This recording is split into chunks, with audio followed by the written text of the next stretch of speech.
Hi everyone, Samnim here, and this will be a tutorial for the high blue belt one step. So if your student is performing the Jin-gun form, they're high blue belt and they will need to also perform one steps 5, 6, and 7.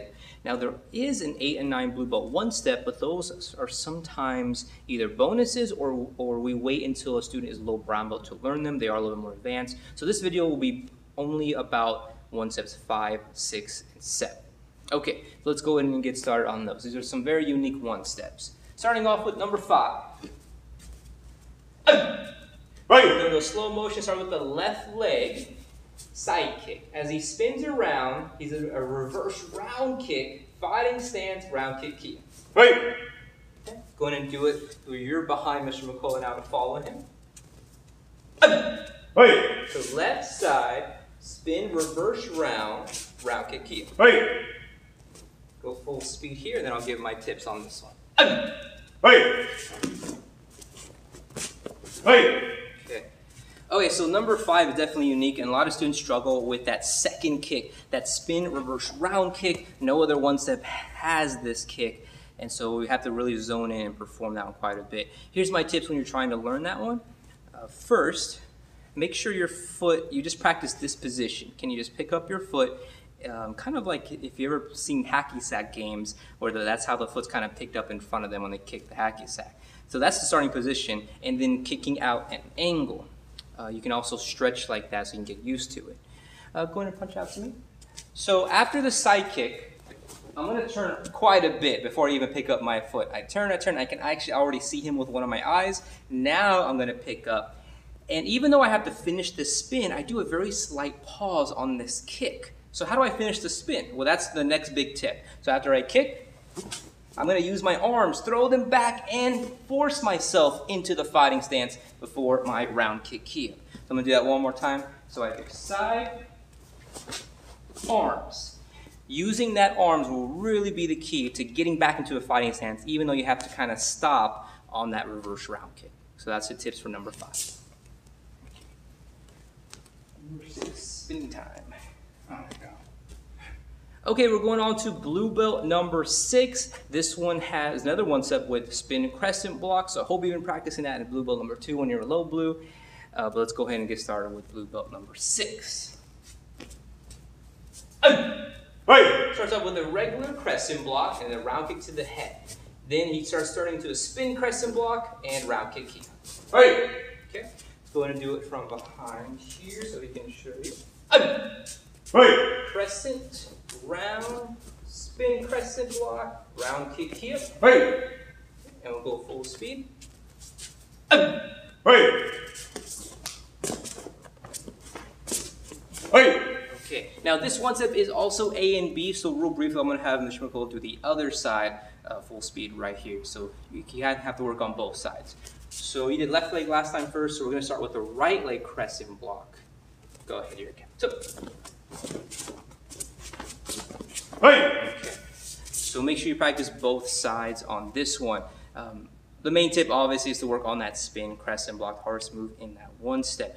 The other moves we've already performed the other one step. So after that round kick, after the second kick, the round kick, you want to position yourself already half turned to make that spin crescent block a whole lot easier before the round kick. All right, thanks. Okay, last one.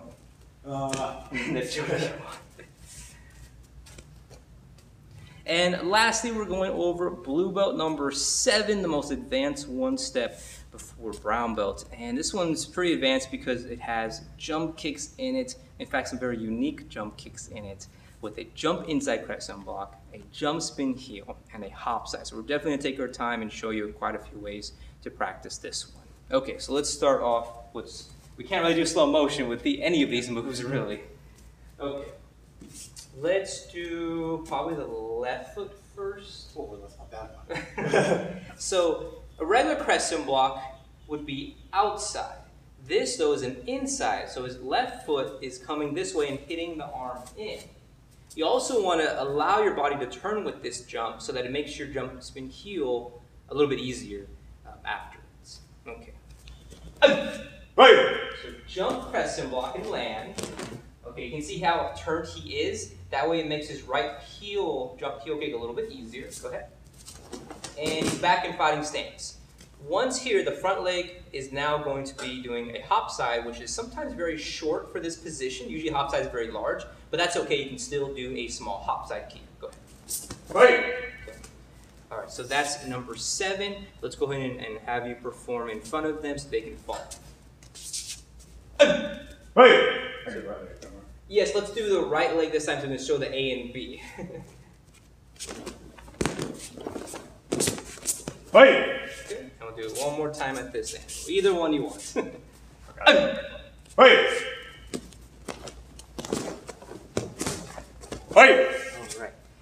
So this is a pretty difficult one. With any jump kicks, first you have to make sure that your regular ground kicks are good to go. If you don't know how to do a regular inside crescent block, there's nothing that a jump's going to help you with yet. We want to make sure, I would say first when you're practicing this one step, do it on the ground first. So in the air, you can practice this first. I'll turn around so you can see it. You can go and punch out from here.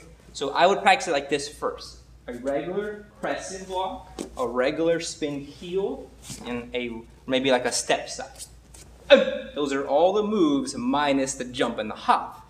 Once you get used to that, then you can start adding a little bit of jump. And when I say a little, I literally mean instead of doing a inside crescent block, you change it to 1 inch. Just 1 inch little hop. Start with that, and then slowly bring it higher. Bring it higher as you get more comfortable. Especially if you're practicing at home, let's face it, you may not have the best jumping ground right now. Obviously in the dojo we have these nice mats, and if I know that if I can push my speed on a jump spin heel, and if I fall down, it's not a huge deal.